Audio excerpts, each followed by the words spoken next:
We're live. Hello, everyone. Welcome to Stardust in Sweatpants. This is episode 3. My name is Stephanie. I'm a Hellenistic astrologer. In the middle here we have, go ahead, Jordan. Jordan, I'm the psychic medium. 7 spirit fingers. I'm the tarot reader. I can't, with Stardust and Sweatpants, not do this. Right. Because of Stardust. But today we have Jordan in the hot seat. So we've done kind of an introductory. We did last week's was about astrology, and today we're going between worlds with psychics and mediumship. So any comments that you have about spirit, communicating with spirit, readings, anything for Jordan, ask Jordan. We're going to be grilling her, but also we would like a little bit of participation in grilling her too. If you have any questions before we posted to anybody that wants specific questions to message her. And so we have your lists plus our list plus anything that you can think of while we're talking. Let her know and ask her any questions. Hi, Victoria. Welcome in. I'm getting in here so I can see as people come in. Okay. So, all right, we're going to start with the questions that were asked to you on your Facebook page. Okay. Do you want to do names or anonymous? It was all anonymous. So all anonymous? Yeah. Okay. 7, do you want to ask her the first question or should I'll ask her something. Okay. All right. I don't know what yet. My brain is literally just gonna fire. So when we've touched base, should we go? Do you want to retouch base on some things we've touched on, on the other podcasts, or do you want me to just something completely new? I'm in the hot seat. Y'all get to decide how this goes. Okay. All right. Well, I find it fascinating how you incorporate what you do with, reading, complete strangers, with how you integrate that with your day-to-day life. So I guess I would ask how you do incorporate that into your everyday life. So like how readings and like how that's just normal for me. Is that what you mean? Yes. So everything is very intention based for me. Even if I'm in like a grocery store, if I can remember, I will be like, okay, look, I'm just trying to get in and out of here. I don't want to be overwhelmed. I don't want to communicate with spirit. I don't want anything connected to me. I don't want to know what's going to happen to them in a week. I'm good. Now, that is something I've had to learn though. So when I very first started my page on Facebook, my page was not called Sunflower Souls. My page was called A Day in the Life. And the whole focus was basically like, I'm going to take you guys everywhere with me and I'm going to show you guys what it's like to be psychic and be in public. And so I did this whole walkthrough of like when I initially walk into Walmart and all the emotions, everything that hits me all at once, even walking through those little like, they're not metal detectors, but I'm going to use that term right now. Yeah. When you first walk in, like the anti-steal devices. Yeah. Those messed me up so bad, like messed up my equilibrium and everything. So, I mean, this has been like a whole journey for me to learn how to like protect myself, ground my energy, stay in the moment every time I'm doing something. So again, it's very intentional. Now, when it comes to like channeling, helping people, connecting to people, even this morning, my mom called me and I wound up in a whole channel for her. I was like, look, I know you called me to just tell me some things, but I am getting stuff. Do you want to know what it is? It kind of just opened for me when I was organically having this conversation, and she'll tell me either yes or no, or anybody that I'm talking to for that matter. Yeah. Sometimes I will bring it up. Sometimes I won't. It depends on the energy that I'm getting when I'm connecting to that person. Like, would they be receptive to it? I can feel it if they will or not to know if I should tell them or if I shouldn't. But to me, it's all normal. Like I literally woke up this morning and my lights were flickering in my house. And I was like, I know y'all are here. I know you're ready to talk. It scared me. It wasn't like, but before I learned these things, totally would have freaked me out. Now, do you ever like, I'm going to just tell them anyway, even though it won't be well received? Yeah. Mm-hmm. Just because. Yep. Round and find out type of thing.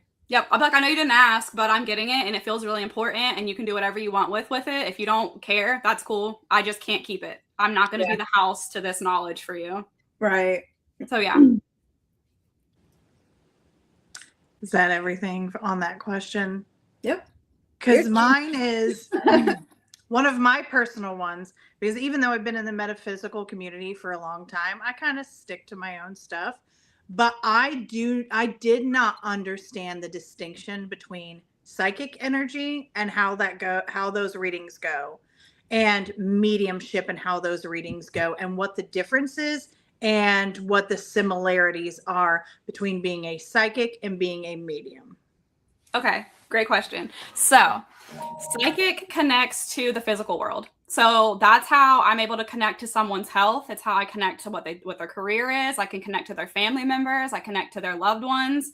It has to do with the physical world. Mediumship has to do with the afterlife, with spirit communication, and that's the differentiation there. So all mediums have psychic abilities. So anyone that communicates with the spirit world can also channel and connect to someone's body, but not all psychics will grow into the mediumship aspect of it. Okay. So they may find comfort in being a deep empath, or a complete empath, which means that they can connect to a physical body. They can connect to someone's mental health. They can connect to what someone does if someone's pregnant, if there's a warning and someone needs to be careful when they're driving. Those are all psychic connections. And someone may find, familiarity and comfort in that and not want to connect to the spirit and try to figure all that out. And something I've taught always is that mediumship isn't simple, and it isn't just connecting to people. That's a tough one for a lot of people. So even in the classes that I've taught, it's like, oh, well, mediumship and connecting to loved ones. Why did I see this dark figure? Why did I see a pet? There's this weird dog in my bedroom. Why am I experiencing these? And there's confusion in what mediumship actually is. Because it's everything beyond the veil. So it's like angels, guides, lower vibrational energies, demons. I mean, it's all of it. It's pets, it's animals, there's so much. And there's even things that like don't make sense for Earth that you can connect to. Yeah.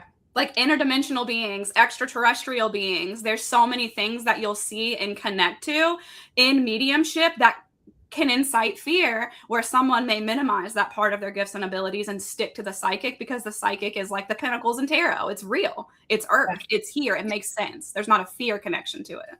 Now I have a question bouncing off of that. And I know I've asked this before, because this was something I actually genuinely asked you before when I was connecting to things, was how do you know if what you're connecting to is actually like a spirit, or if you're just getting a psychic intuition on someone's like past memories with somebody, like if it's really the spirit of that person that passed, or if it's just you're picking up on a past history memory with that person? I use all my clairs. So it depends on like, am I smelling something that doesn't make sense to you? Like when I connected to your dad the first time and I got cigarettes and you're like, oh, my dad was a smoker. Yeah. And then I was like, okay, I'm tasting alcohol real bad. And you're like, he drank too. Yeah. Those were things that weren't true for you, but they were true for him. And it came through me. And I don't remember the actual term for that, Claire, but it was the taste. So Claire, no. I don't remember. It's not. I'll have to Google it. Yeah, I'll pull it up really quick. Claire Gustance. Yeah, Augustus. Claire Gustance is clear tasting. So if I'm connecting to something to you in your physical body, I feel it in my physical body. If I'm connecting to a spirit, it's all in my head. It's all in my mind. It's imagery that I'm getting, or I'll get an image. If somebody passed away in a car accident, I'll feel like I'm in that car, but I don't feel it in my body. It's in my mind. So it would be like if you're watching a movie of someone dying in a car accident versus you actually being in that car. Yeah. Right. That's the differentiation for me. So it's like watching a movie in my head when I connect to spirit versus this thing is physically happening to me in my body. Now, here's where that gets even deeper. If someone has passed away and their soul is not at peace, they're earthbound, they have not transitioned, you will feel it in your physical body as if it's happening to you. That took me a very long time to understand. That took me a very long time to figure out. And it feels like the way that they pass is going to happen to you. You're hyper aware of it. You're so like, for me in the past, I've scheduled doctor's appointments. I'm like, I know I'm not crazy. This is the heart thing. I'm freaking out about it. What's going on? And lo and behold, I find out later, one of my clients, I was already pre-channeling for them. They had a loved one who just passed away. They passed of something heart related. And immediately when I sit down, I'm like, I can place the energy, then it goes away. And then I can help that person cross over because now I'm the bridge, literally, between where they're stuck and who they want to talk to. And I can go back through their whole passing, the day, all the events that led up to it, exactly how they felt, the remorse they're holding, the pain that they were experiencing, if there was a mental health thing that caused this, if this was something that was like drug or alcohol related, I can get all that information and give it to the family. And that allows that person to find peace and can allow them to cross over as well. There was actually, you'd mentioned before, all earthbound. And there was actually a comment from a viewer that said, have you had any experiences with extraterrestrials? So I feel like that's a whole other podcast. it is, and I could talk about that for hours. The basic answer is yes, and I'll tell you 2 quick stories about that. So I did a deep dive. I was having all of these dreams. They weren't making sense. I felt like I was an extraterrestrial. I felt like I was losing my mind. I started like Googling all this stuff, talking to my husband about it. He's kind of like my walking encyclopedia because he can read something one time and remember it forever. And I brought it up to him and I was like, there's these, extraterrestrial beings, but they're in the earth. And there's all this connection to them. And I know that I was one of them at one point in time. And I know I lived in the earth. And I know I was like 12 feet tall. And how the hell can something exist inside of earth? I felt so crazy, right? So I did this whole deep dive on it, found these beings. That freaked me out even more. They're real, y'all. There's so much stuff on YouTube you can go find about them. They do live in the earth. They have a whole purpose. They don't really like interacting with humans. They will if they have to. There is some collaborative effort that's going on between like humankind and these beings. And then I was like, well, if I was one of these beings before, why am I a human now? I had all these questions, right? And so there was this deep dive. And during that experience that I had, my husband and I went through a part of town that's like notorious for extraterrestrial activity. And we were driving over this bridge and everything in the car started going crazy. The radio was changing. We weren't messing with it. The car was revving. We weren't doing anything.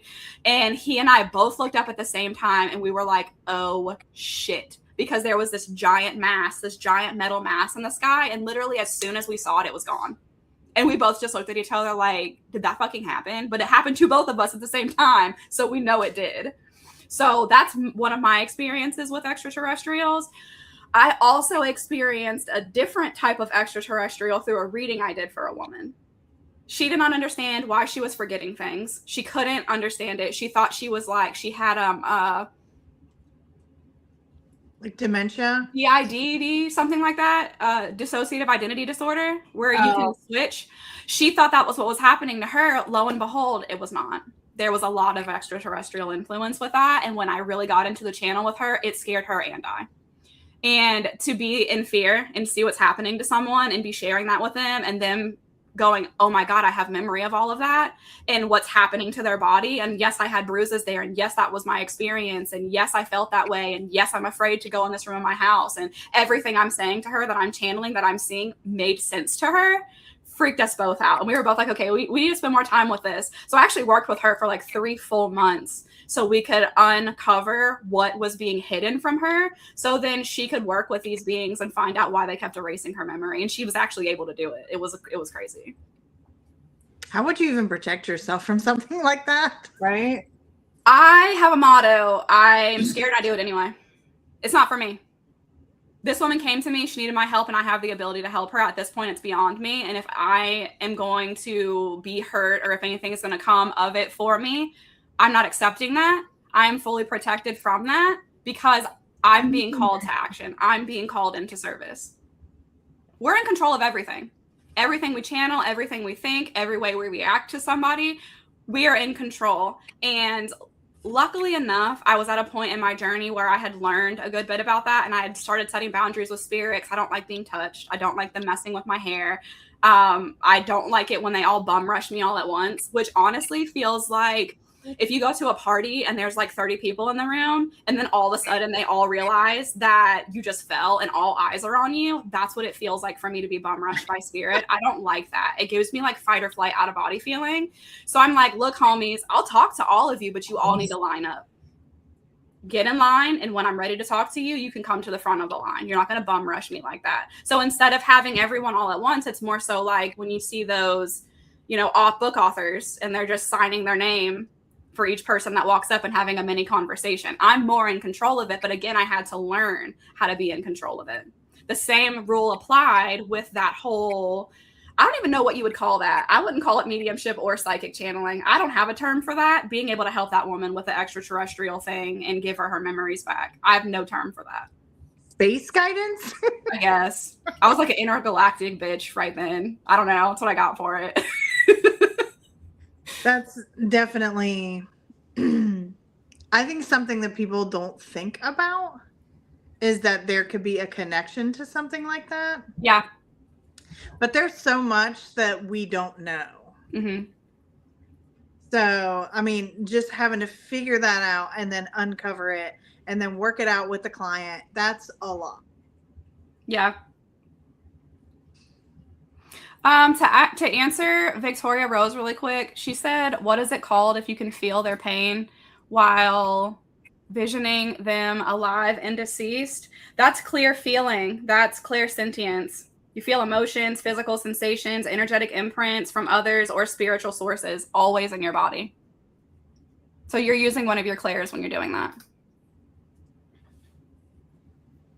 I get very physically reactive. Mm-hmm. I know some people don't, and I know that's aggressive. And then I could understand where you said earlier about having to schedule doctor's appointments, and that can be really expensive for your insurance. It is. It is. Until you figure out that it's not yours. Yes. So that is one of the things that's one of my showcases when I teach classes. Isn't mine. You have to sit with it. You have to. And a lot of the times too, I've learned in my own experience, this is different for every person, that it'll stick with me until I can place it. So for the past 3 months, I've been hyper aware of my husband, hyper aware of something happening to a husband. It's a father as well. And it is just had me completely beside myself, where I'm like asking everybody I know, hey, how's Dad's health? How's Pop-Pop's health? How's your husband? How's your husband? I'm asking everybody because I'm like, once I place this, it'll go away. I don't have to actually tell that person. It could just be like a regular conversation. But once I get it right, it'll go away. And I finally figured it out. And it did. It's gone now. Not bothering me. I'm not trying to tell my husband, hey, put your seatbelt on. Don't be on your phone when you're driving. Don't do this. Don't do that. I'm not like helicopter wifing him because I figured it out. But those things still happen to me. And even if I can separate the energy from like, okay, geez, I know it's not mine, but I'm clearly being called to do something about it, because even though it's not mine, it's still bothering me. So I will know for sure it isn't mine, but it still feels like it's going to happen to me until I can figure it out. And sometimes, most of the time, it has to do with clients. I mean, because you've already been really, really deep in their energy. So I'm assuming that, especially when you have a personal connection with your clients, that they would probably come through first. And it's before I get to their reading. So let's say, hypothetically, 7 books with me in February. I start getting messages for her now, even though she hasn't booked until February. And I won't know that the messages are for her in February until I get into her reading. That I haven't figured out yet. Do you do that too, where you get them after? Like, I'll get like synchronicities revolving a person after I've read them. Do you do that? Not as much now. In the beginning, yes, because I was so afraid to say things to people. But now I'm like, I'm not carrying this for you for 2 weeks because I'm scared to say it. And I'll just say it. I don't want to carry it. Sometimes I'll get after realizations. Or like during a reading, I just dump random information and I'm like, I have no idea where this comes from, but this. And then later I'll realize what that was, like what the intention was, why I needed to say that to them in that moment, or why I had to say that in that moment. So I have after realizations. I just open Yeah, mouth. and every now and again, so yes, now that you've said that, I'm like, oh wait, no, I do that. So every now and again, I'll bring something up. Like I had a reading not long ago, and it was something about the husband's job, and I was like, I don't think he's gonna lose his job, but I do feel like something like that, and it bothered me, and I wasn't getting the message when I was sitting there face to face with this woman, and it was her question. She wanted to know about him and his career because she didn't feel like he was on the right path, and it was kind of ruining things for them. And I was like, something does change, something does end, but not in the way that you're expecting it to. And then, like 2 days later, it just came to me out of the blue. So I messaged her what it was. Oh, nice. I was like, he's going to work at the same company. He's going to be in a different department. He's going to have a different title. But it's going to be like, fuck, because you're still there. But he's not, though. And give him the space, because he's going to need it to be in this new place. Because it's going to be new to him. All of it. The whole job thing will be new. But I did not get it when I was in the reading with her. And because it was one of her like main questions, I made sure to go back and tell her a couple days later when I did get it. Brooke said, I want to show this really quick. I have experienced with spirits and trying to help them. I have kind of closed it off because I get too scared with it. But I would love to be able to be in control of it. The fear comes from them doing things and you reacting instead of you telling them what they're allowed to do. So it would be like a spirit comes through and they're so chaotic, they're knocking shit off of shelves because they can't come to terms with the fact that they've passed away and their soul is not at peace. They're knocking things off the shelves, they're flickering lights, they're messing with your car radio. They're just doing shit that's scaring you and keeping you in this fear state. When that fear state is high, it's almost like they can attach to you more and more and more, where you're experiencing more and more and more of what happened to them and less and less of your actual life. Your energy isn't grounded and the fear takes over. So you can literally, it's like you're having a conversation with someone who is going through like a mental crisis. You have to talk to them like they're still alive. You have to communicate with them like, okay, you're here. Yeah, you are. We're having a conversation. Calm the fuck down. I don't like that. You're scaring everybody. That's not safe. I can't put you back in your body, but I can help you. And I can only help you if you can slow down, calm down, and we can be on the same level. See how my energy is here and you're way up here? I need you to come here and match me. Calm down a little bit. Let me talk and we'll figure this out together. Who are you trying to communicate with? And you'll almost always get a feeling. If it's a woman, if it's a man, what happened? Then they start taking you through what happened. Why are you freaking out at this moment? What's the connection to this moment right here? Then you find out they were supposed to call somebody and did it and then they passed away tragically. And you're like, okay, I know now. What? It's back in the world. You don't have to keep this anymore. You don't have to carry this anymore. You don't even have to give that message to the person. You may not even know who it is. You just got attached to by somebody who didn't cross over because they knew you could help them. As long as you have the information and you're playing this out in your mind, this isn't even a conversation you have to have out loud. Just have it in your own mind, but you have to narrate that. It's like a child who's like freaking the fuck out and you have to calm that child down. And then you have to be able to have a conversation with that child.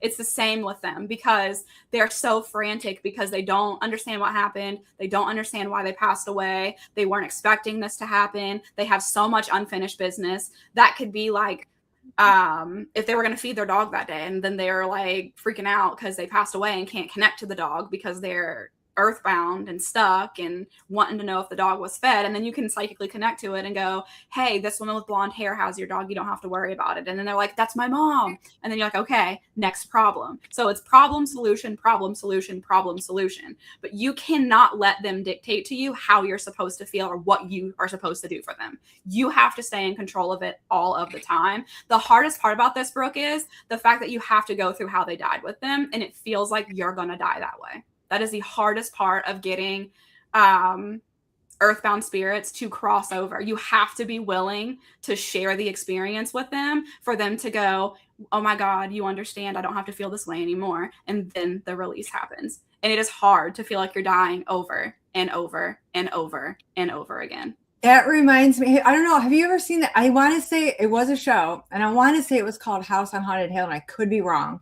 But the storyline, every episode, it was very kind of scary from seeing what was happening in the house until you started learning the backstory of, because the spirit would walk through the house. It would, I think, grab a hold of somebody and bring them into the water. Do you know what I'm talking about, Steph? The Haunting of Hill House. Yes, that. Such a good show. By the end of it, you realize it's not really scary. And that I love that whole concept, because in the beginning it is terrifying.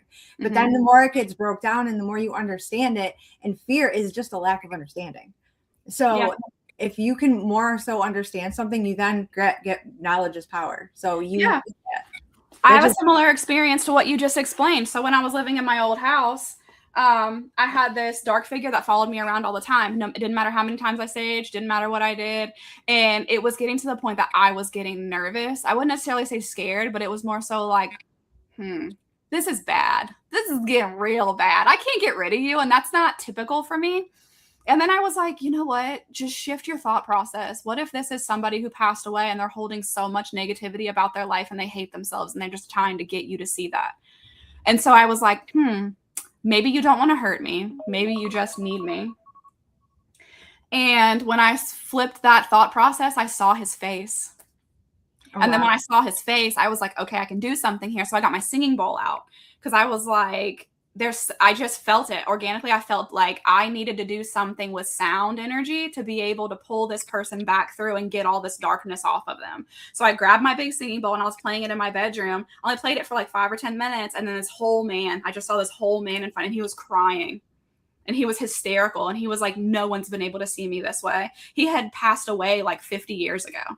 Oh, wow. And he's like, I've just been waiting all of this time for someone to see that I didn't want to hurt them. And they couldn't, because what he had done in his life was so awful to him that it turned him into this being in the afterlife. And the more people connected to fear and were scared of him, the more he became this being, and it became his truth. So he wasn't actually a demon and trying to hurt anybody. He was a man who was lost.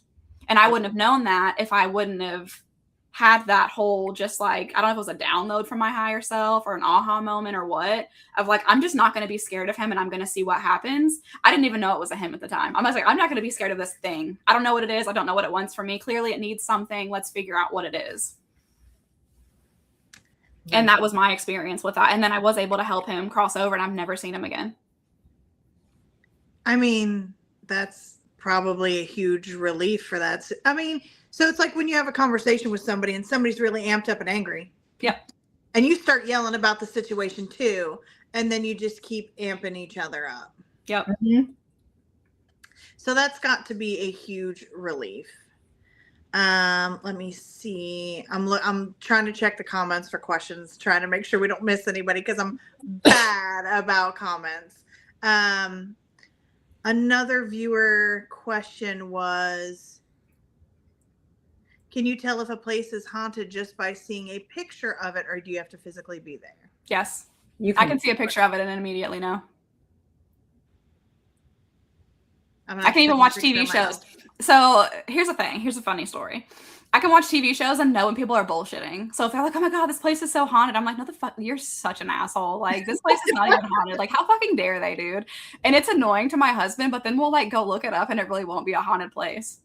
It's just like, people make it up. People go there. They do it on purpose. It's kind of just like known for being haunted, but not haunted. And I will know just based on a visual. You also know too when someone's going to pass away by seeing them, right? Yes. Because you and I have had those conversations. Yes. And also another funny thing that happens with TV, because this is like the visual. If I just see something, do I know something? My husband's so over me at this point, because we'll be watching a TV show and I'm like, babe, that man is not alive anymore. That man just popped in my head and told me that was not a good angle. They should have never recorded me like that. And I'm like, not only that, he died of cancer and he died of stomach cancer. Look it up. My husband, no shit, will sit there next to me, look it up and be like, I'm so through with you. Because he's not alive. He did pass away. He did die of stomach cancer. You must not be able to watch the news. No, I don't watch the news at all. I can't stand it. The fakeness, And then I see not to through it mention all. that, like, what do you say? Especially when these news channels go live and like, we're standing here, and then you're like, no, Mm-hmm. absolutely It makes me not. want to go there and live broadcast and be like, yeah, dog, there's nothing here. Like, this is not the truth of what happened. This wasn't the, like, no.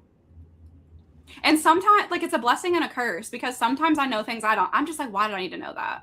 It makes me feel gross for knowing the truth and not being able to tell it, especially when it comes to the news. I mean, there's just too many ways to get information for you to even start something like that. Yeah. I mean, YouTube, TikTok, all these paranormal investigation places, all of these paranormal investigation channels, and then also everywhere the news is. It would be too much. Yeah. To try and say something. Yep. Because I know that there's places, and especially in our area, everybody's like, oh my God, this place makes me feel crazy. Oh my, and I'm like, I don't feel anything. But I don't know if it's me. Or You're if it's a just shield, not. though. I know. So I'm a little bit different, though. you're very different. So someone who's more like me, very like hyper aware of energies, any sort of energy shift, doesn't matter if it's good or bad or anything at all. I feel it all. Because you're a shield, you could literally walk into a haunted place. You would know. You'd be like, "Is some shit in here?" But it wouldn't be like, "We need to get the fuck out of here right now. We're in danger." You would just be like, "La di da di da, can't fuck me. This is awesome." Just Whereas everybody for else me, is I would freaking be out. like, I'm like "Y'all need making to stay real close to margaritas. me." Do what? Everybody else is freaking out. I'm just Yep. like making margaritas. Yeah, it's funky in here, but it's fine. Yep. I just know I won't be hurt or bothered. So You can even have haunted objects in your house that could potentially hurt other people. They won't hurt you, and they can't hurt anyone else because you own them. Because you are a shield. Maybe I should have bought Annabelle. Maybe. no dolls. I don't even like dolls. No, honestly, my husband would divorce me if I brought a doll into this house. So definitely no dolls. I'd rather have a demon as a roommate than a doll. Well, you basically would if you did that. So yeah, dolls are. It's not one of my triggers, but my husband would be 100% out of the house. yeah, That's his trigger.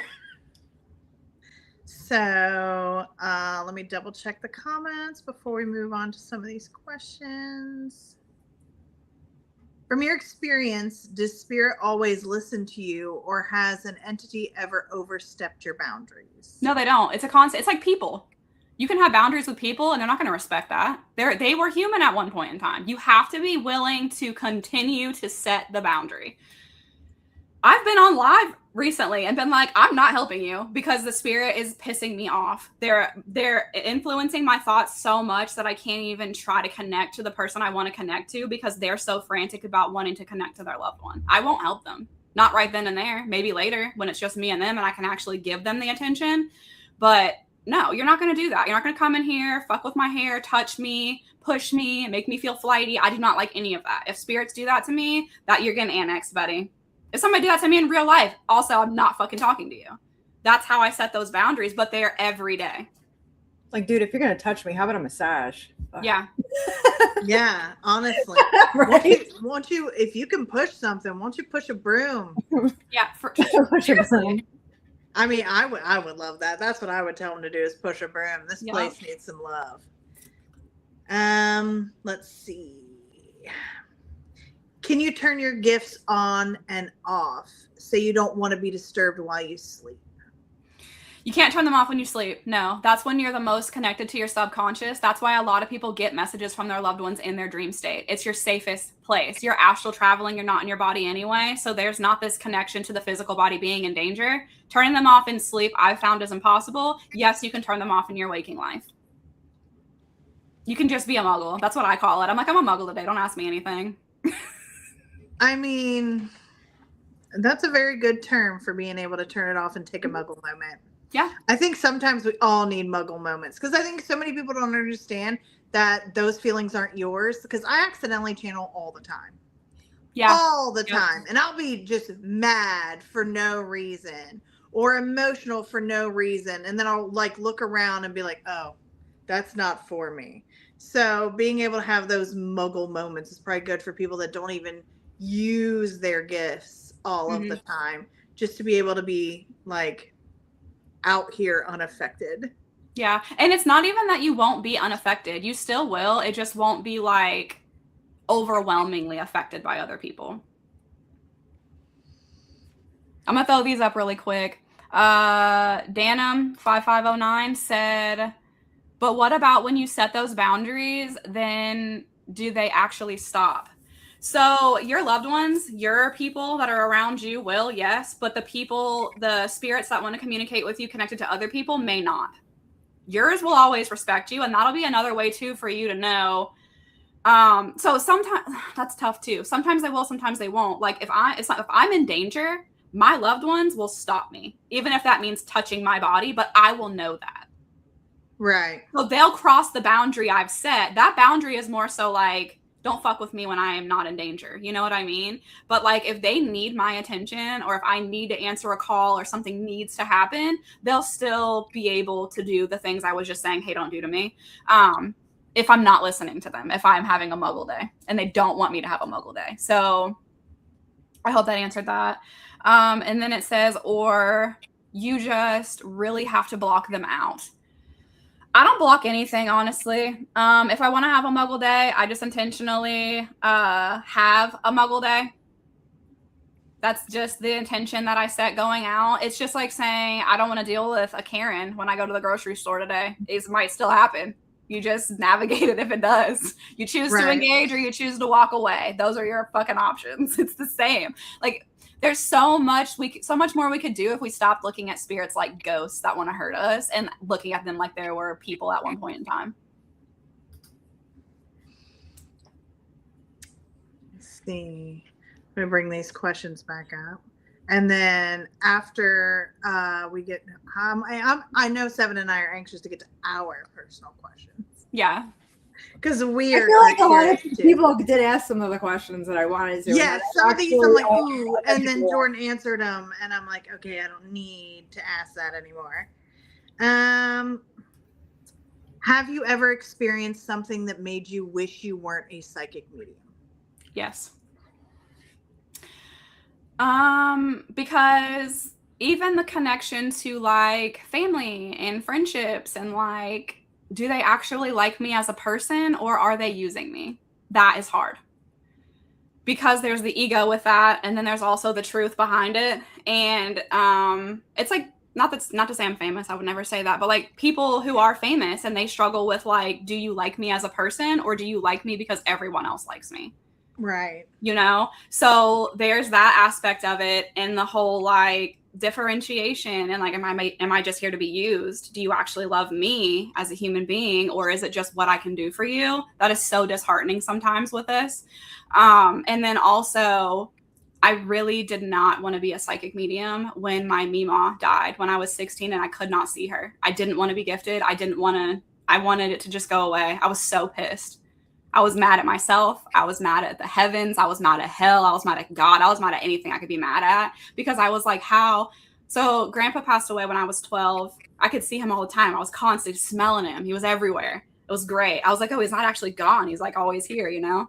And then she died when I was 16 and I had nothing from her for years. And I was so angry. So that would be a major time where I just did not want to be gifted at all. I got a question. Okay. What would you say to people who ask you why you can't come off with the lottery numbers on if you're psychic? Because psychic is not about, you know, yes, there's the predictive aspect. It's about what's happening to you right now. Yeah. It's not about predicting who's going to win the lottery or giving you the lottery numbers like that. If someone is actually telling you that they can do that, they're full of shit. I've never, ever come across a medium who could do something like that. Even astrologically, I know all of my lucky days. Mm-hmm. I know when I have the most potential to make money. And if the most potential to make money and my lucky days line up, I buy lottery tickets. Yeah. Just in case. But it is still not literal because I have yet to hit the lottery. Yeah. And so I have done readings like that where I'm like, girl, go to the casino. So this windfall money. You told me that a few times. You're like, go play that ticket. Yeah, and people win money, and they come back and they're like, holy shit, you're the lottery psychic. And I'm like, no. Don't say that. Don't put that out in the universe. I don't ever want to be known for that. It's like people who come to me about their car problems, and I'm like somehow psychic mechanic. I don't fucking know how I know that. I just did. It's weird. Okay? I don't know. I can't explain that. It just happens. Next time my car twitches, I'm just going to have to message you. Yeah, but as far as like people being like, oh, you're so psychic. What are the winning lottery numbers? First off, you're the asshole I wouldn't tell even if I knew them. Right. Hopefully, if you ever saw me with a lottery ticket in my hand, you'd be like, go. Right. But yeah, you don't. I only ask want that because that is one I get all the time for like, oh, if you're really, authentic and organic, then why can't you do that? And why aren't you rich? I'm like, it doesn't work that way. It's a soul thing. Exactly. I'm living in my purpose. Are you? Now I have, however, been at a casino before, and those machines that pop up, it's like a ball with a number on it. Yeah. I hit all the wrong numbers, but right before it popped up, I was able to, I said it out loud, and the lady was like, what the hell? But like, it didn't matter because I didn't have it when it mattered. Yeah. Now so there's been 2 different times where I kept getting numbers repeatedly, and I did play them and I did hit on them, but it was never like millions of dollars. Right. It's like $100, which is awesome. I'm not shitting on that. Appreciate y'all for giving me the numbers for that. Right. But like, that's such a stupid question to ask someone who can literally help you. Yeah. To me. Well, that's how I feel about a lot of questions. We've talked about it. I get triggered by what I call stupid questions, and I get no questions stupid, but there are some that are so shallow. It's like with the abilities that, you, Stephanie, me, some of the questions, and I know in the future we'll get them, and everyone's probably like, oh shit, but like, trust me when I say, like, some of them are like, it doesn't matter. Like when you come to somebody about something like, am I going to win the lottery, or when should I play? Those are stupid questions. Like, how about we work on your soul growth or stuff that's going on in your life that we can actually help you with that matter? Yeah. I usually hit him with another question. Like if somebody sits down with me and they're like, I want to know if I'm ever going to make a ton of money. I want to know if I'm ever going to be a millionaire. And I'm like, what would you use that money for? Yeah, exactly. And when they're just kind of stumped and they look at me and I'm like, what do you have now that you could buy that would perfect your life versus what do you need right now that would make you so happy you wouldn't need that money? Yeah. And then we get like, it's usually, and this is my experience, it's usually when people are like super hyper fixated on certain topics that feel super shallow. Yeah. They're just trying to fill a void. Yeah, mask and avoid. And they, they're sitting down with a stranger. They don't know that I can tell them about their wounds and their past and whatever. And it's kind of like that mask that they put up so they think this reading isn't going to be that deep, and it is. And then some people are assholes that just want money because their neighbor bought a new Tesla, a Cybertruck, and they want one too. Mm-hmm. Yeah. I always have a disclaimer. So if anyone books a reading with me, the first thing I say to them is, this could get heavy. I'm already connecting to this, and that, and immediately seeing your face. And if at any point in time something comes up that you do not want to push into, you do not want messages on, somebody comes through from spirit you do not want to talk to, had that happen a few times too, just tell me, this is not for me. I'm here to help you. So knowing that disclaimer as soon as you sit down, you a little bit know what you're getting into. I feel like that helps people a lot too. Yeah. Because they don't know. You're right. They don't know what I'm going to say to them. They have no idea. Especially if it's their first time. Yeah. And especially at live events. Like people come when I'm working and they'll sit down with their friend and they're like, this is going to be so fun. And I'm like, it might not be. Yeah. Have you done everything you wanted to do today? Right. Especially if I see someone like, ooh, we need to talk about this. Are you sure you want your friend sitting here with you while we get into this? Like there's always a disclaimer, especially in person. Yeah. Mm-hmm. They're like, this is going to be great. It's going to be so fun. And then we're going to go to this and we're going to go to this. And I'm like, you might want to come back and reschedule those plans. Yeah. Depending on the topic. Another question from a viewer. Do you pick up messages from random strangers in passing? Yes. It happens quite a lot.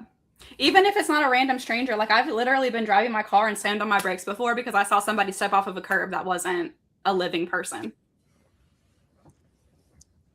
And then I have to go through the whole repertoire of why are you stepping out into traffic? Is this what happened? Do you know that you did this? And then it's a whole thing, becomes a whole thing for me while I'm driving my car. It's a full-time job. It is, but it's normal for me now.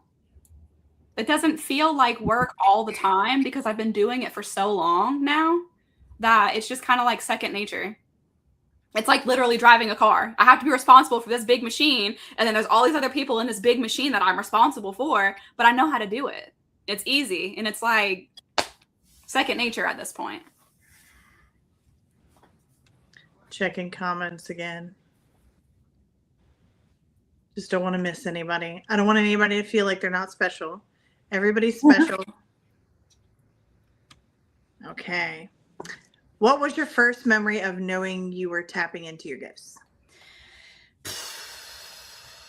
Man, that goes back really, really far. I will say, though, I didn't accept the fact that I was actually a psychic medium and like knowing until I was probably like 18 or 19. So this is like even before on the first episode when I was talking about going live with my cousin and doing those readings and like knowing beyond the shadow of a doubt I was gifted.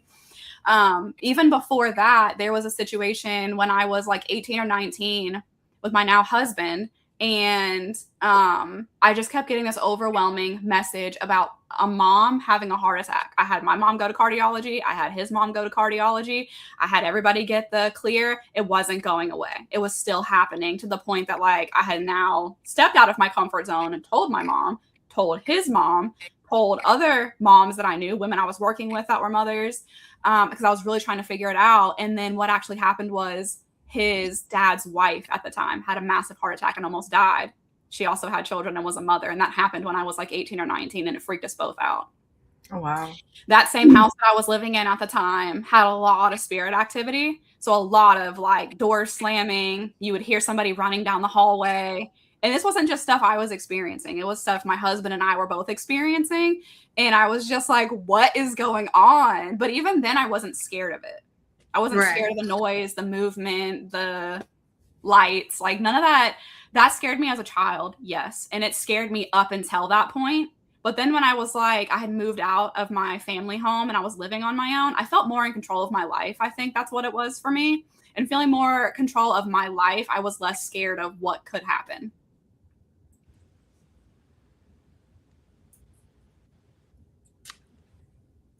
When traveling or staying at a new place, do you have paranormal experiences? Yes. So we'll tell the story about your house, Seven.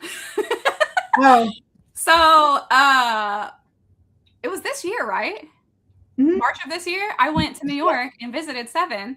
And while I was there, I was at her house and I was like, hey, there's a woman in here. She's not so fond of some people who are here. And she's walking towards us. And Seven was like, okay, like, what does she want? What's going on? And I was like, she shifted the energy of the room. Can you feel it? And she was like, not really, no. And I was like, come here. And I had her come over to me. And I said, do you feel the temperature difference? This woman is standing right next to me right now. And she walked over there and was like, holy shit. Because it was so cold. It would give you chills right behind me where I was standing. And so I did this whole reading, told her all about it. And then we went down and my husband was like, oh, there's something in the basement. So we went down to her basement and there was this well in her basement and my husband's like trying to get through the wall to like climb into this creepy ass well in her basement because he's like, I gotta know what the spirits are doing down here. That was the funniest thing I ever saw him out. You don't understand. He is so tall. Yeah. He's okay. Like and to see this grown ass tall man wearing nothing but denim, by the way. He's like on this nice outfit and he don't care. He just crawls into this hole. I have a very old house. He crawls into a hole. I still haven't seen the well because I refuse to go in that hole. But he crawls in there. They're like, oh, God, you got to come in here and see this. I'm like, nah, dude, I'm not going in there. Not going in there. So when you got to know, you got to know. Yeah, man. And he and I are both thinking, like you know, like the ring, like Samara, is that her name? That climbs out of the ring. That's the kind of well I'm picturing in that hole, and I'm not going near that. That's actually exactly what it looked like. Yeah, I'm not doing it. I am not doing it. Now, I know the things in this house and I are cool. We don't have conversations, though. Yeah. I'm just like, you're here, we're here, we're coexisting, we're friends if you want to be. It'd be awesome if you'd help pay the rent, but I mean, they don't do anything to me. Yeah. No, they don't. And I told her, I said, this woman means you no harm. She's here to protect. She was a mother in her life. She's here to protect mothers. She's here to protect mothers and their children in specific. So nothing detrimental will happen to you and your children while you live in this house under her protection. She was specifically there to protect that house. And that's exactly how it played out. Until things from the well start coming up. No. So even with the well, I did a whole reading about that too. And even though I did feel energy connected to it, it felt like it wanted to be there, not that it was trapped there. I'm crazy. Like there was a truth in the land. Do what? I'm crazy. I would have got in there, dug everything out, turned it into some sort of weird library. No, so I did get a warning, and it was like, you're safe as long as you don't take anything. So that was the warning I got about being in the well, because we climbed through the wall, we went and looked at it all, and I was like, hey, you can be in here, but you can't touch anything, and you cannot take anything. These belongings are like sacred to this land. I have no idea how old this house is, but the well and being in the earth there was energy connected to it. And it's kind of like going to a museum, like seeing Annabelle. You can see her, but don't fucking touch her. You know what I mean? That was the warning that I got being in her house. So we didn't take anything. We didn't touch anything. We were just like, thanks for letting us explore. This was awesome. Glad we got to meet you guys. We're going to go back upstairs now.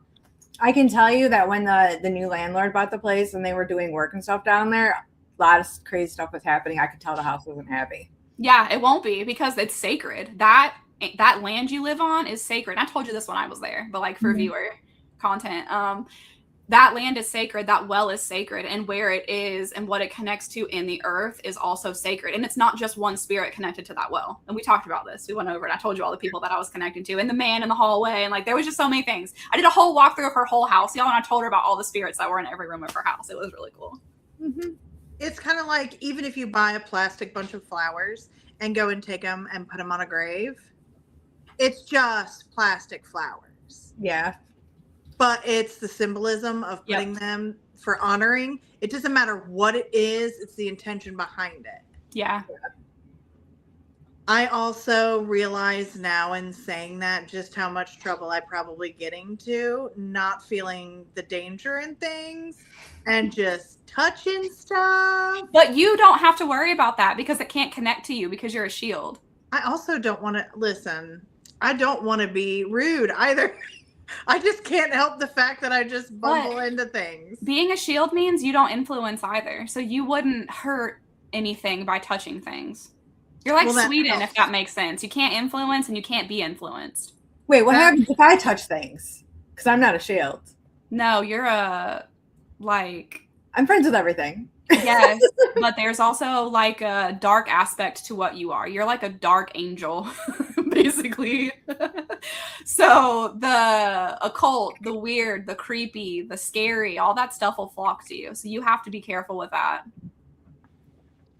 Stephanie's right. You don't know how to not touch things. Look at Rachel calling you out. I just do. It's my son's like that too. My younger one, I tell him all the time. He looks with his hands.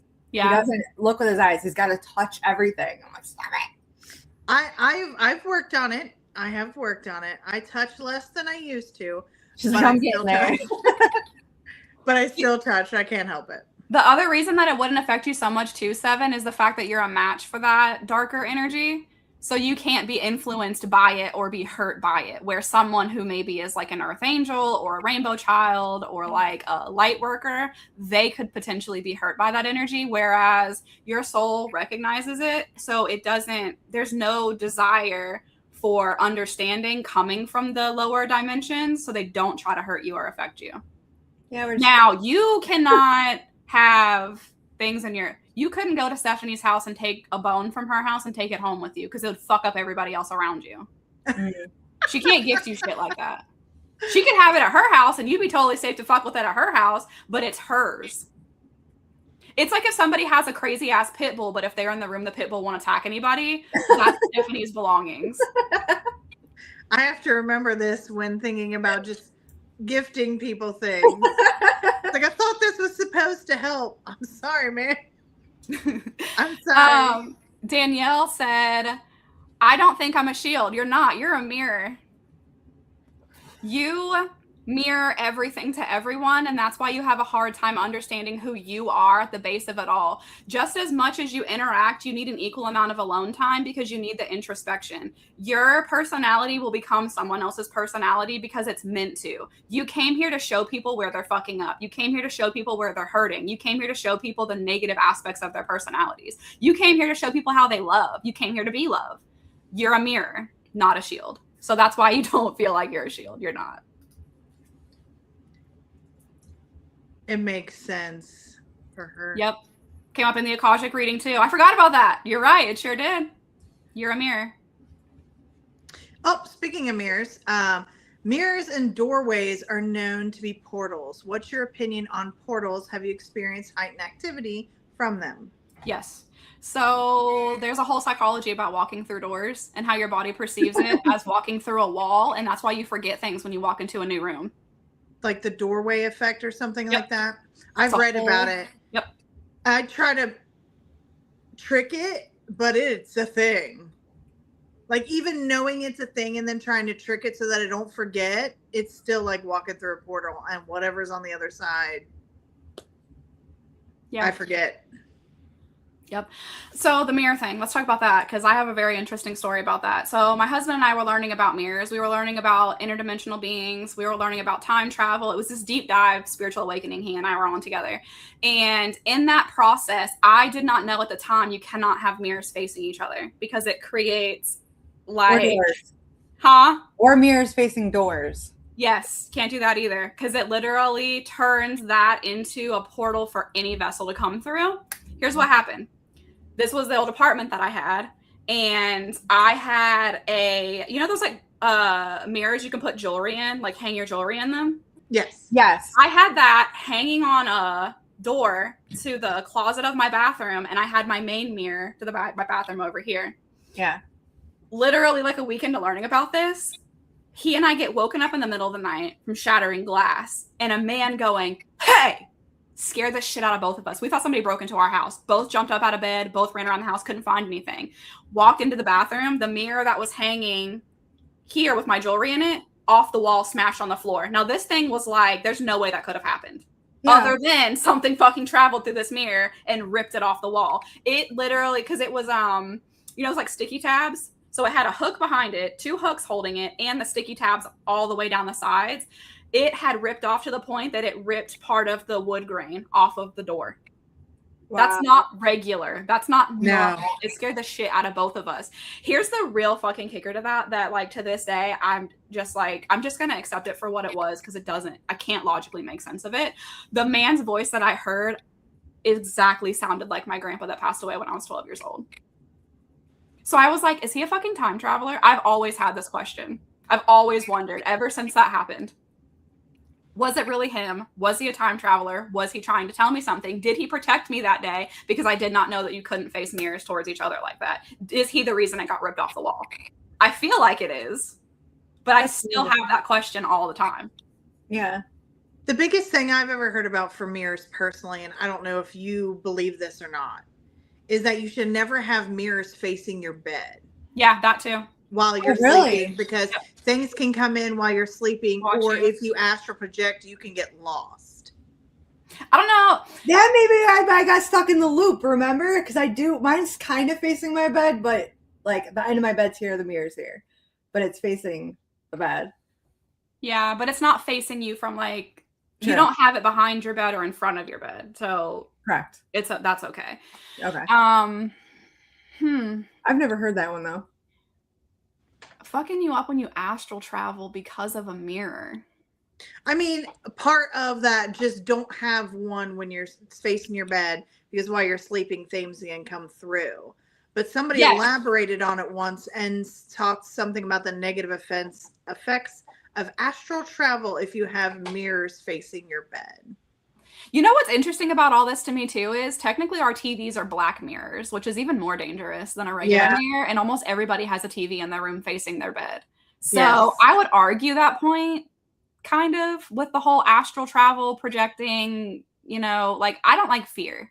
I don't like telling people things that are going to scare them. Again, you're in control of everything that's going to happen. Everybody, it's a normal fucking thing. Everybody has a TV in the room. I have a TV right here facing my bed. It's literally a mirror. I can see myself in it. It's a reflection of me, you know? Yeah. So I don't know. I could argue both sides at that point. I guess it would depend on who I was talking to and how it would affect their specific life.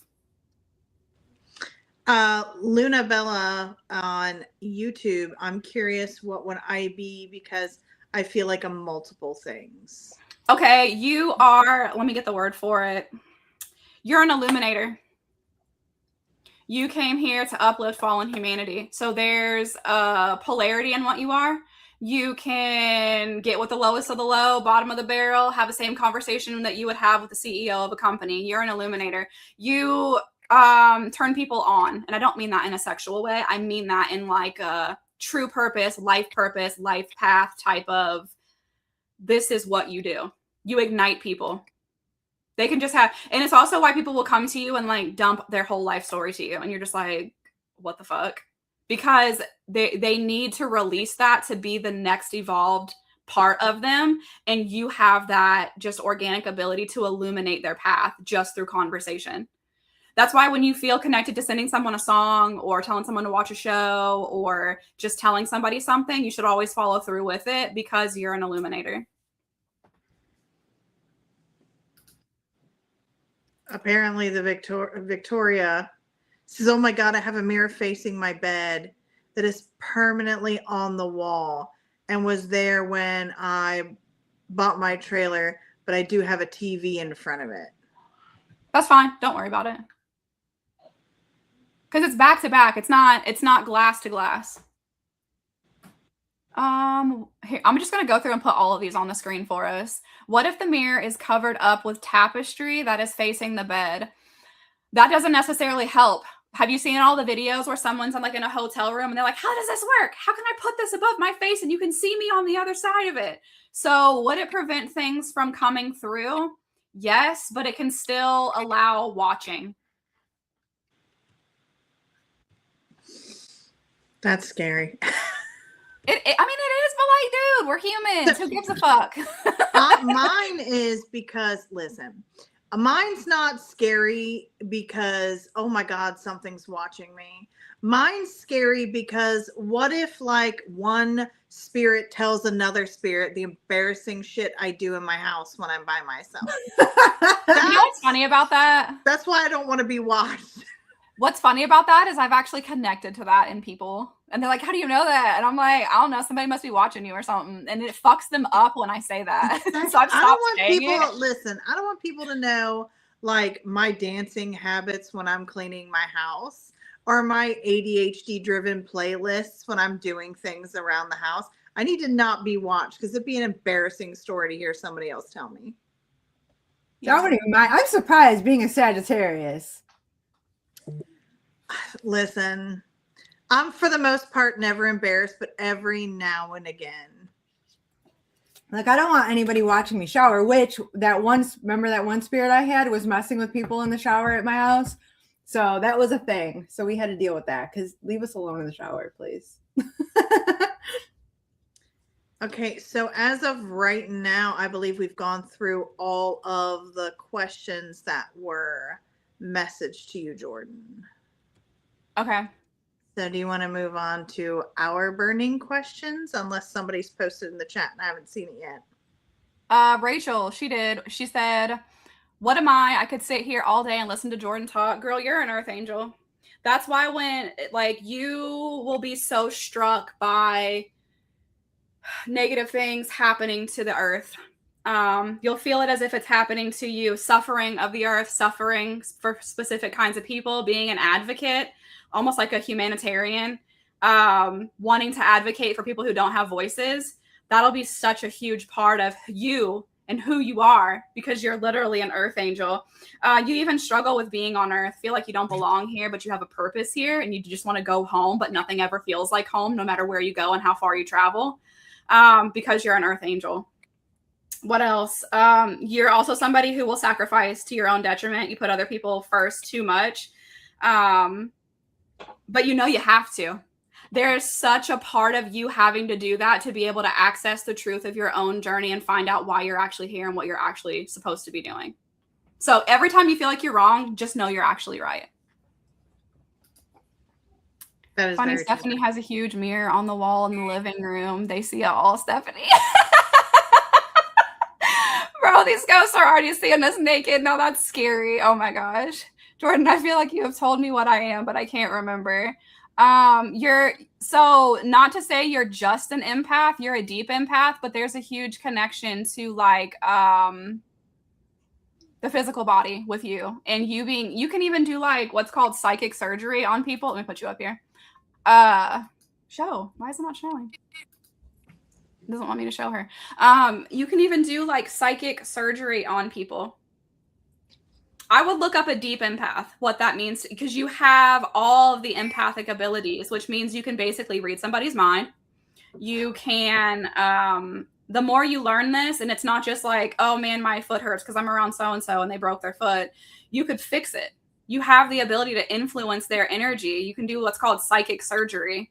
And you can learn that through learning the type of empath that you are, and also the differentiation between all of those. All of your clairs, you have them all. You're a psychic, you're also a medium.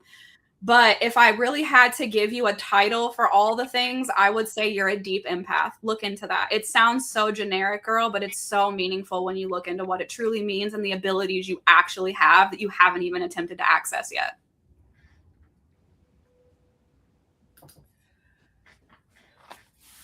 All right. I think that's all of your questions now. I went through the whole list of everybody. Okay. I'm switching back and forth, making sure. Seven, do you want to ask a question? Oh my goodness. I'm trying to think what I haven't already. I feel like I've asked a lot of questions. And then the ones I did have, other people took. I actually did have a question though. I thought of it, but then we got talking. Hold on. Let me rewind in my brain. Everybody, give her space.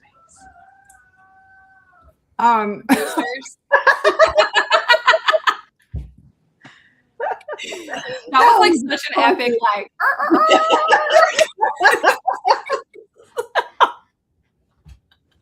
That's what it sounds like when I'm trying to think. We're waking up the brain. Man, that was so distracting.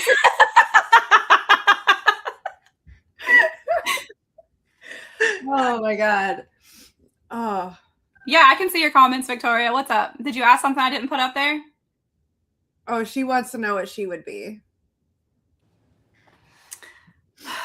She is also, I'm just going to put this one on there because I don't see that comment. You are similar to Rachel, but there's a big difference. So there's a difference in the Earth Angel connection where hers is more like the actual Earth connecting to the Earth. Yours is more of a seasonal thing.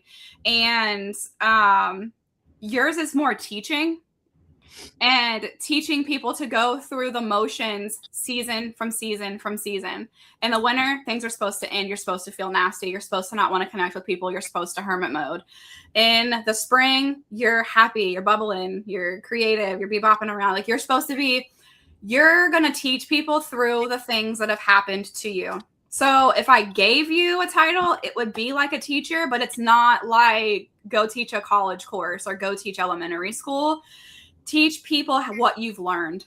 You came here to learn things through experiences. Your soul wants to learn things through experiences, but needing to share those experiences and how that has been able to change your life. You have psychic abilities. You have mediumship abilities.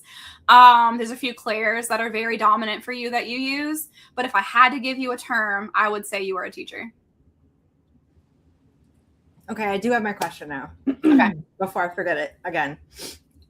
So do you feel like your abilities change, either get stronger or weaker during certain, like say a Mercury retrograde or when certain things are going on astrologically?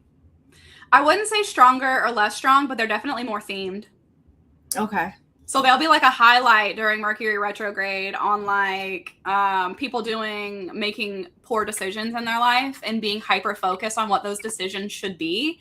And a lot of my readings are like, okay, right now is not the time to do that. Right now, no. And If I look into the future to see when that happens for you, honestly, it doesn't happen until spring of next year. You're not supposed to be creating right now. And that can piss a lot of people off because they want it right now and they want to do it during Mercury retrograde and they're willing to fuck some things up to get to that point. But I'm like, look, homie, if you do this right now during this retrograde, I can't tell you why. I'm not an astrologer. I would go to Stephanie for that. I'll tell you can't do this shit till June or July. You'll go to her and maybe she'll be like, yeah, because you fucked up and didn't listen to her. You signed the document now and the next retrograde's in June or July. I won't know that. Halloween, when the veil is supposed to be thinner. What about Halloween? Is that more like strong for you? So around Halloween and stuff is when people are more open to spirit communication. So I will get a lot more mediumship led messages, mediumship readings. Would I say it alters, affects, changes, or heightens my own abilities? No. Is somebody cooking in a crock pot? No. Stephanie, are you? Anybody? I smell food like strong. No. Nobody's making anything here. I keep smelling like this smells really good, but I'm not making anything.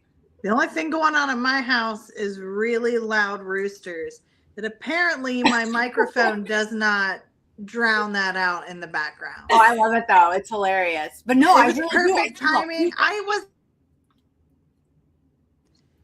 until the pause to let you think, and then he came over and I'm like, thanks.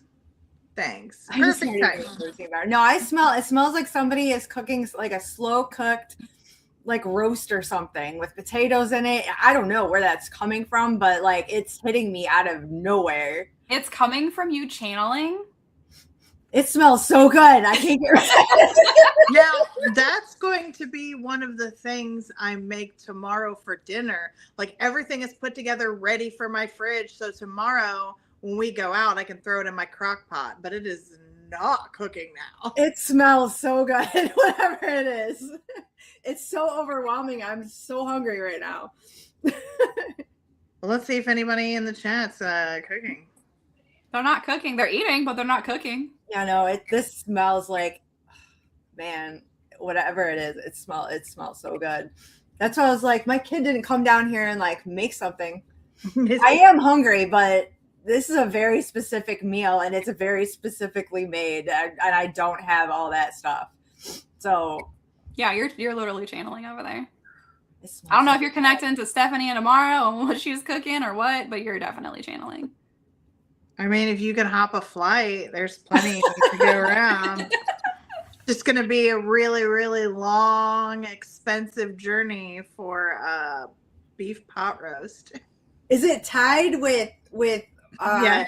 I can see it at this point. It's a package with a beef roast entwined and held together with carrot, onion, celery, potatoes. Yes. Oh my God. She literally said that, carrot and potatoes. I want some so bad. Listen, but don't channel my fridge too much because it's a disaster. Let me think. Okay. So I'm trying to pick questions that I had that hadn't already been answered. Okay.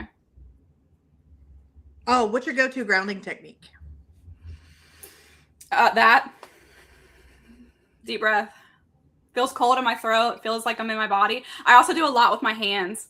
I need to see things. I'm a very visual person. I need to feel as well. So in between like readings and stuff, I will take a very deep breath, sit myself back in my body, clap my hands, make sure I can feel it. I'm real. I'm back in here. I'm Jordan. I'm not just this channeler. And I'll also take a sip of my drink. Those are my go-to, like every day. This is just regular me. I'm getting overwhelmed and I need to ground my energy. I also am always barefoot when I'm at someone's house because I need to feel the ground beneath my feet. When I'm channeling also, when I go live, I am always barefoot because I need that cold under my feet if I get overwhelmed when I'm channeling. Mine's French fries. That's awesome. Like, yeah. So after I leave a big event, and I've done like, 6, 7, 8 readings back to back for several hours. I need to ground hard. And the first thing I do is hit up the nearest drive-through for French fries. And it didn't dawn on me until recently. I'm like, they're a root vegetable. And apparently it is a very common thing that potatoes in particular are very grounding. Oh, that's good to know. It's just always been my thing. Hit up a drive-through, fries. Immediately, I just need fries. Even if I'm not that hungry, I just need some fries to ground me. Yeah. I just picture stuff like around me, like what it would smell, what it smells like, what it would taste like, or to touch, to feel, like the stuff that's in your very moment. That stuff around you helps ground me. Yeah, Uh-oh. Oh no. She didn't ground herself, clearly. Get her surprise. I don't know what happened. If you guys are watching and you have more questions, put them in the comments. I'm here to answer them. We may even do some like speed reads for you guys too. I know I tapped in a little bit to you guys to talk about who's the shield, who's this, who's that. But if you guys have other questions or there's other stuff you're curious about with being psychic or being a medium, I'm here to help with that. What was another one that I knew I wanted to cover? I know I wanted to cover the connection between a psychic and the difference in being a medium. I wanted to cover grounding. Oh, how to prepare yourself if you know you're going into a reading with somebody. I do everything for me. So if I'm going to be in a reading with someone, it's like I intentionally will put my perfume on. I'll just spray myself with perfume.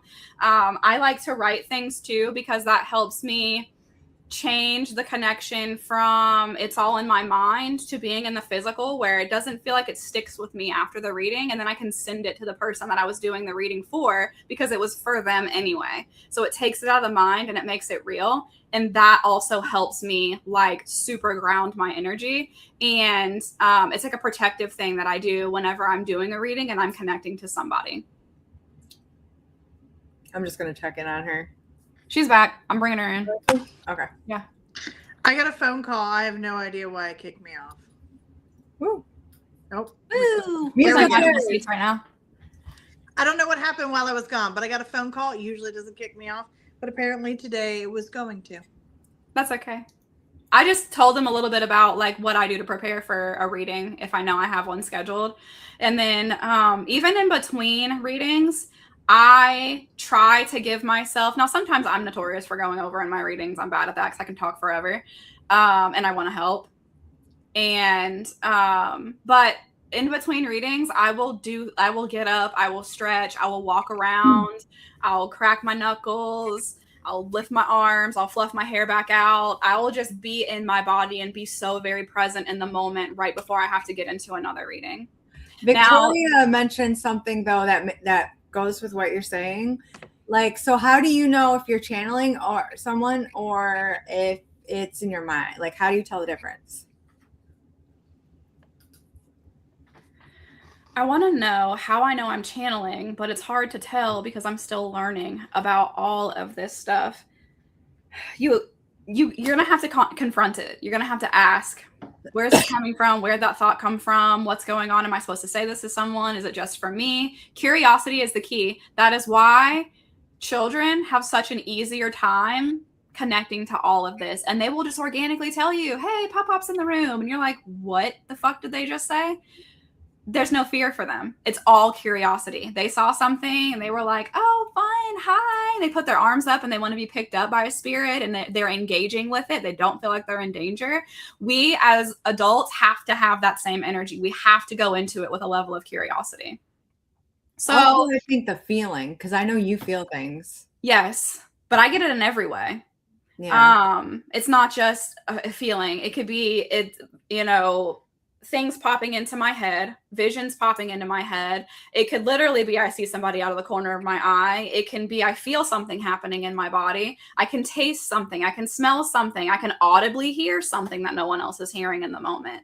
There's so many ways to know, and it's still hard. I've been doing this publicly. I never use the word professionally because I'm always learning. Publicly for 8 years, and I still will find myself going, no wonder I feel like that right now. I just went and visited so-and-so, and I didn't feel that way when I went to their house. I feel that way now. Duh. That's what it was the whole time. So I will still have those moments too, where maybe I don't know in the moment. I know I didn't feel that way when I woke up, and I feel that way now. And then I'll realize later in the day, I picked something up, I connected to their energy, and I need to be back with myself. I need alone time for a little while. I need to do some things for me. Sometimes I even have to go above and beyond. Like, I need something sour in my mouth to really snap me out of it and get me back in my own body. Or I need like an ice cube on the back of my neck, or I need to put cold water on my feet, or I need to splash my face with something cold, because I will be so overwhelmed by someone else's energy, especially when it comes to my family. My family is a hard one for me. I've always taken on everything for them. It's to a fault. So when I leave family functions, that's when I find that I have the hardest time to disconnect and to know when I'm not channeling anymore and when I'm back connecting to myself. So the sour in the mouth thing, apparently you can stop someone from having a panic attack. Yeah. By getting them to eat something super sour, because it's a shock to the nervous system. I wonder if that works the same way with you. That's exactly why. And that's exactly how I learned how to do that. Having panic attacks, not knowing why, where it came from, where it stemmed from. And I would just pop a warhead in my mouth and be back in my body immediately. The same thing happens when you're channeling and you're overwhelmed with spirit and stuff. You do something like that, specifically designed for panic attacks, it has the same function, puts you right back in your body. Luna Bella, how do I help myself to open up my abilities even more? You have to try. You have to play around with it. You have to pay attention. You have to focus. When I connect to you, Luna Bella, we'll turn this into a mini reading. You feel like you're in the air to me. So I don't know if you like work on airplanes, if you are a pilot, or what are the people called who work on the airplane? Flight attendant. Yes, if you're a flight attendant, you feel like that to me. So even when you're not on the earth, I want to know what happens.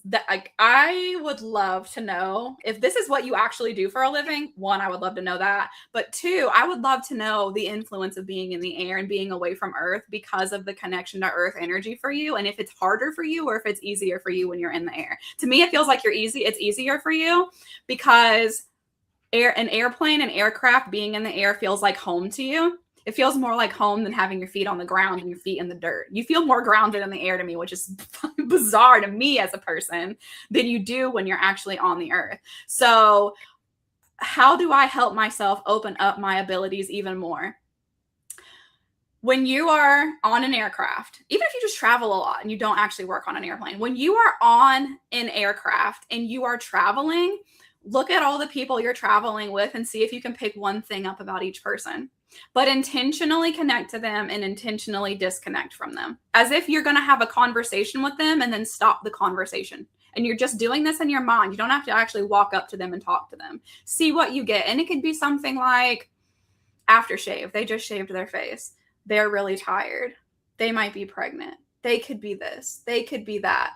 And specifically ask for evidence to be shown to you if you find somebody you feel so connected to when you're doing this and you're going person to person, and ask for evidence to be given to you. That person may wind up having a conversation with you. You'll see something about that person, could be on their luggage even. That's a tell that you were right about something that you connected to and channeled for that person.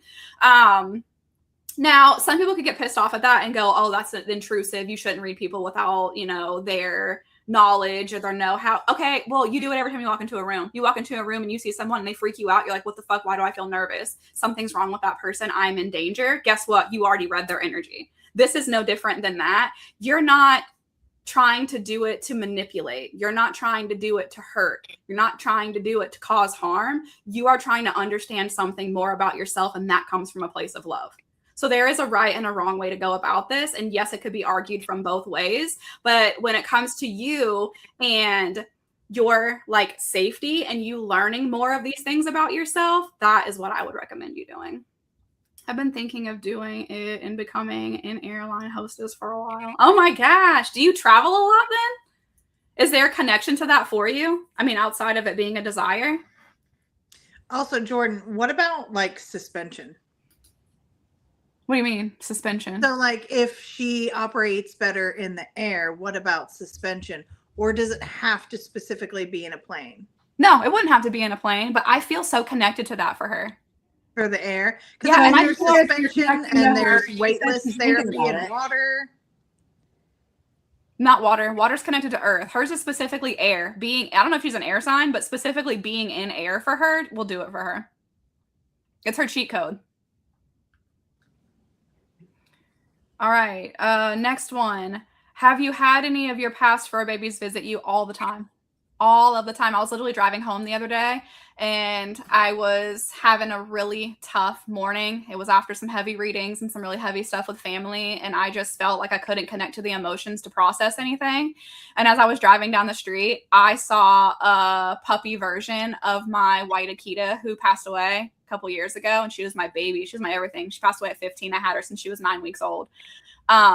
And I saw someone was driving down the street and this little white puppy with the floppy ears, the guy had it in his lap and I just lost it. She knew that I needed her. It's going to make me cry now. I needed her and she showed up for me because I was blocking out everybody. I was blocking out my spirit family and like, I just want to figure this out on my own. I don't want help right now. I was feeling very depressed that day and very beside myself. And she showed up and she was like, guess what, Mom? You didn't block me. And it really helped me connect to my emotions that day. And I also go deeper with that. I've had pets come through in people's readings. Next one. When I hear voices, when I ask questions, but I don't know if it's real or me making it up or ego, I think you would say. Oh, okay. So when you're asking those questions in your mind, does it feel peaceful when you get an answer? Or do you feel like an emotional, do you feel a push-pull from it? Does it trigger you? Does it feel traumatic? That's what you need to know. If it can just be like a flowing conversation where there's not a lot of thought, it's just open, you're channeling. So you are also somebody who you're not a meditator as in you can do anything being still. You are going to channel the most when you're busy. So you're going to be able to channel a lot when you're doing laundry, washing dishes, folding clothes, sweeping the floor, vacuuming the house, driving your car.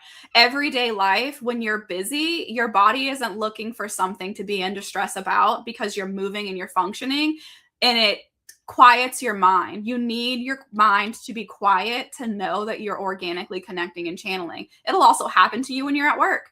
Say you're at work and you're helping this family that you're working with right now, and you just start channeling and you're trying to help this guy get out of bed. And you're like, why do I feel like I need to tell you this? Why do I feel someone's trying to talk to me in my head? Why am I getting a mental image of a plaid shirt? Why do I feel like dessert's important today? Why is all this happening?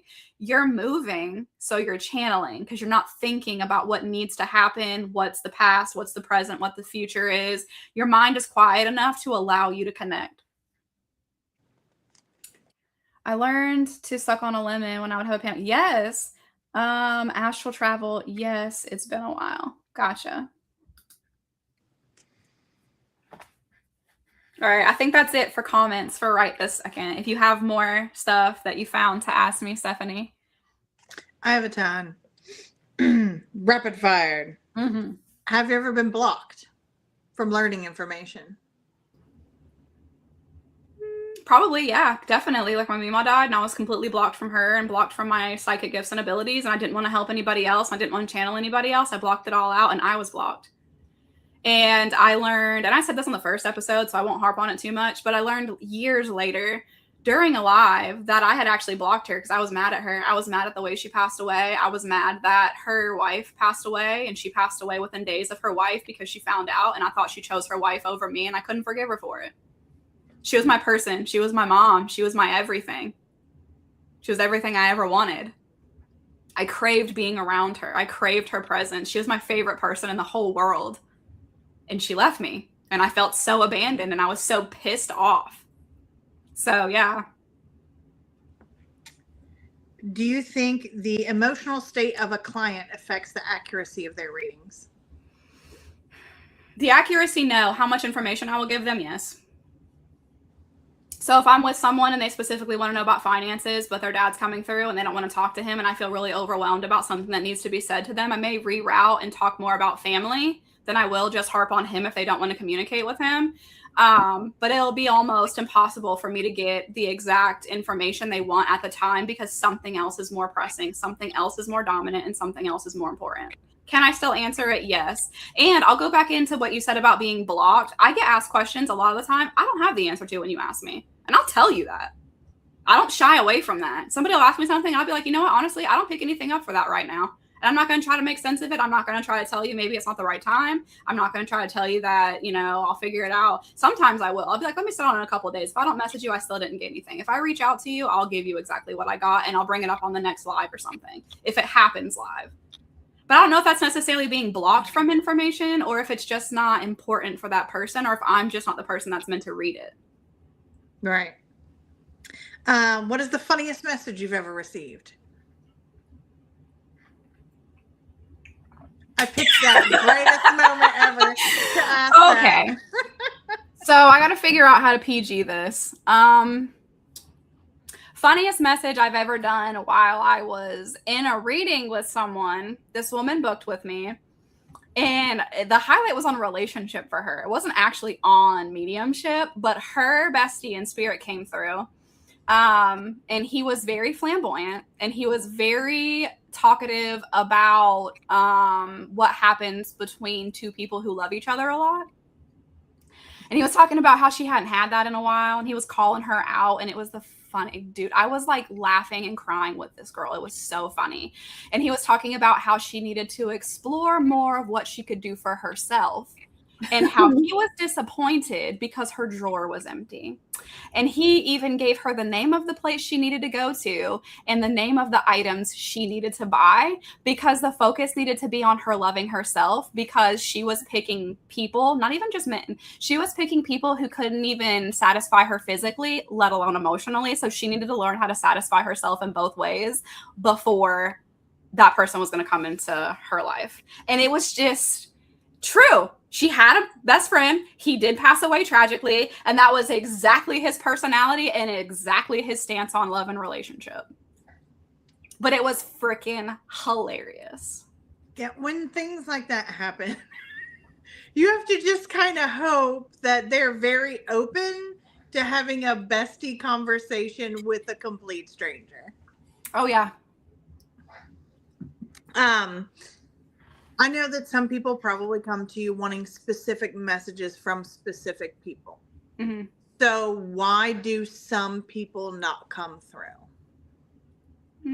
So there's a lot of reasons that'll happen. So like, say 7 books with me and she wants to hear from her dad, but I'm picking up the woman who raised her, who was like, a parent figure for her. And that woman has a lot of information she wants to share, and she wants to give, and she wants to talk about. It's not necessarily that her dad wouldn't want to come through or that he's not there. There's so many different reasons. And it could be that the person is so hyper-focused on hearing from that person that they would be intoxicated by it and be like, I want to talk to you every single day. I need to talk to you. You're the only person who can communicate with this person for me. They hold off until they know it's time. They know that that person's ready. It could also be that they're already back with you. They've already reincarnated. So yes, can you still connect to people who have reincarnated in spirit? Yes. But if they're already back with you and they're already back in your life, there's less of that desire and need in spirit for them to show up in that version of themselves, because they're already back with you. So there's so many different reasons. So people have asked me too, like the whole connection I had to my Mimon, like, is heaven and hell real? Is she in hell? Can I not communicate to people in hell? What's going on? Is that what happened? I've had people ask me that too. They'll say, hey, so-and-so passed away and I haven't dreamed of them. I haven't seen them. I haven't gotten any confirmation that their soul is at peace. And I will know that their soul is at peace, but I will also know that, and I'll be able to tell them, you did have a dream about them, but it was so traumatic for you.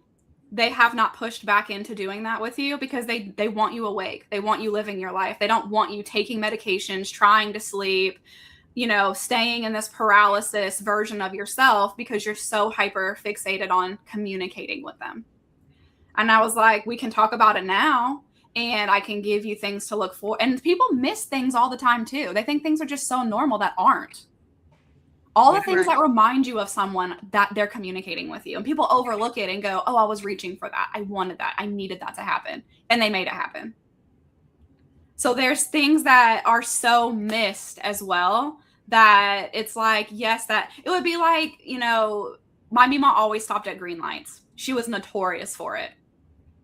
When she's really communicating with me, either I will get stopped at a green light because someone in front of me stopped, or I will start to stop at a green light. And that's just my tell. I know she is there. She wants to tell me something. Something's going on. I need to be hyper aware and fixated on her. So there will be things like that. But like, for someone, not to call people muggles, but for someone who doesn't have a lot of experience with the spiritual world, they will overlook so many things like that. It could be as simple as you have a picture of them on the mantle and you won't make eye contact with it. They're waiting for you to make eye contact with that picture before they feel like you're ready to see them, because you're grieving so much and there's too much pain that is blocking you from being able to organically feel, see, and hear them. I mean, distraction is a very, very real thing. Mm-hmm. So, like, for me personally, I never knew if it was a thing. I just believed it was a thing. So it was a thing. And then I just moved on with my life. Is every now and then I would feel like my shoulder heat up. Mm-hmm. Like somebody with massive hands just put their warm hand on my shoulder. And I was just like, that's my grandpa. And then I would just take that information. And then it was what it was. But so many people question it constantly. Yeah. But sometimes you just have to take the information for what it is and be comforted by it. Exactly. I feel like sometimes people ask too many questions. Yeah. Not to interrupt, but I got about 15 minutes before I have to go. Okay, we'll start wrapping this up. Victoria asked one more question. Sometimes it's flowing, but I always get intense feelings in my chest and stomach that can sometimes feel like anxiety. And yes, I zone while driving. We talked about that. And now that I know what's happening, I say out loud, not now. So it's because the energy is building in the body because you're not connecting to it in the mind. You're trying to push it away, but it's something they really want you to know about. Also, those could be main parts. You should look into the human design. It'll tell you where you channel in your body and what organs you use mostly, especially with like your empathic abilities. I would be willing to bank money on the fact that something with the chest comes up and something with the stomach comes up. I definitely have a hard time looking at pictures of JR's daddy. Yeah. So if somebody wanted to book a reading with you, how would they get a hold of you? We've got it in the ticker right here below or above us. It is www.jordanhawk.com, and it's hawk like the bird, HAWK. And what kind of readings could they book with you besides just your what you would consider just psychic and mediumship readings?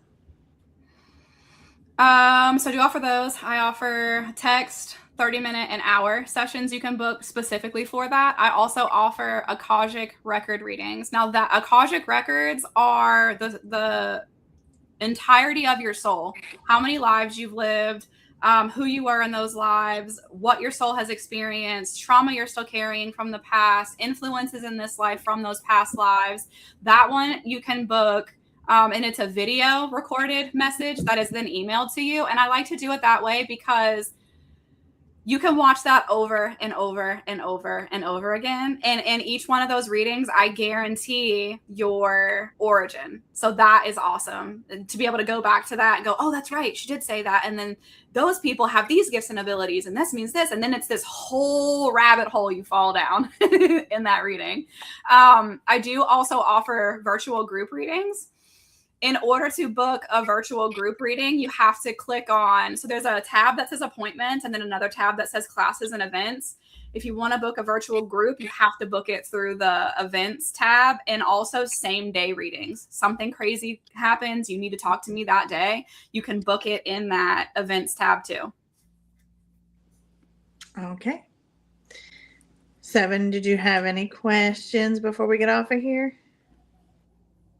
I probably do. And I'm like looking at the time. I'm like, crap, I got to do this. I got to do this. So my brain's like all over the place. Let me think of a really good one to end it out with. Give me a second. Even if you can't, that's fine too. This has been awesome. It's been so fun. I was hoping for the rooster, but I didn't get that. He's probably wandered off by now. How close to the house do they come? Right outside the window, right next to me. You know what's funny is my father he passed. He loved them so much that he had one in his house, right? Until the whole town got together because 3-4 o'clock in the morning, because it wasn't when the sun came up, it was in the middle of the night that this thing would just go off. So he had to get rid of it. But roosters were his thing. So I think it's this one and I have a fatal attraction. He goes from flirting with me to attacking me viciously and a second's notice. So he's not allowed in the house or be detrimental to my health. But does Jordan want to say anything before we end here? Yeah, not everything is as scary as it seems. Not everything wants to hurt you. Not everything's out there to wreak havoc and cause danger. And it's so important that you trust your intuition with everything that you do. Trust your gut. What are you feeling? What is the true nature of what it is that you're experiencing? Almost every time you have a psychic or spiritual experience, it's scary at first because you don't know. But if you can push past that and go, what's my body telling me? Do I actually need to leave this room? Do I actually need to sage? Do I actually need to do this? Can I, move into this? Can I figure out who this is? What's going on? Always trust yourself.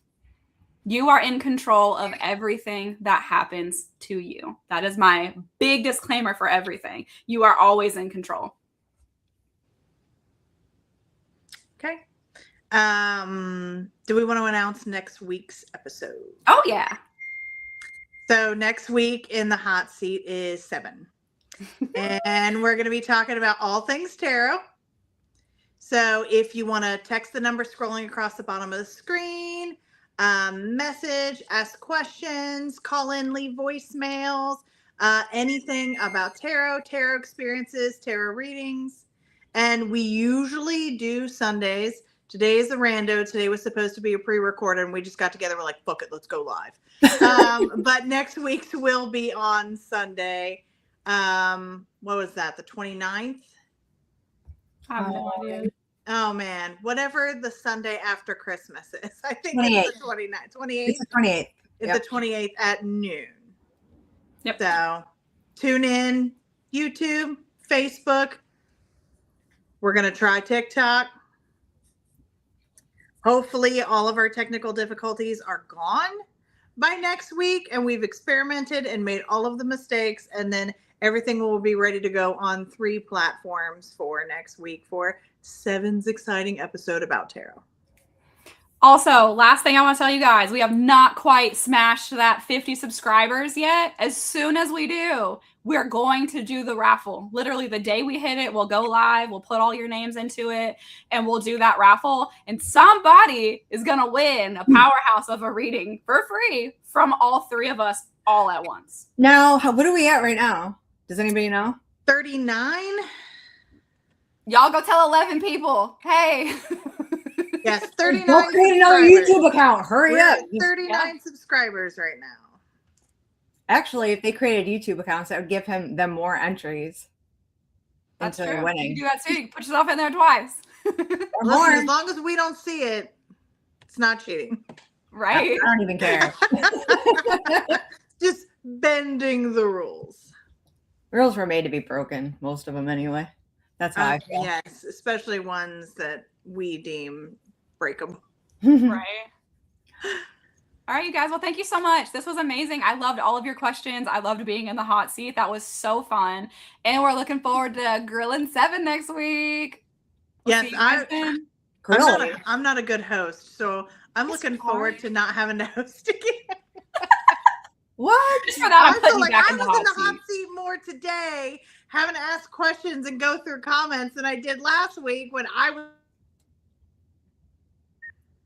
So we're turning it back over to Jordan next week as we all just attack 7 with all of our questions.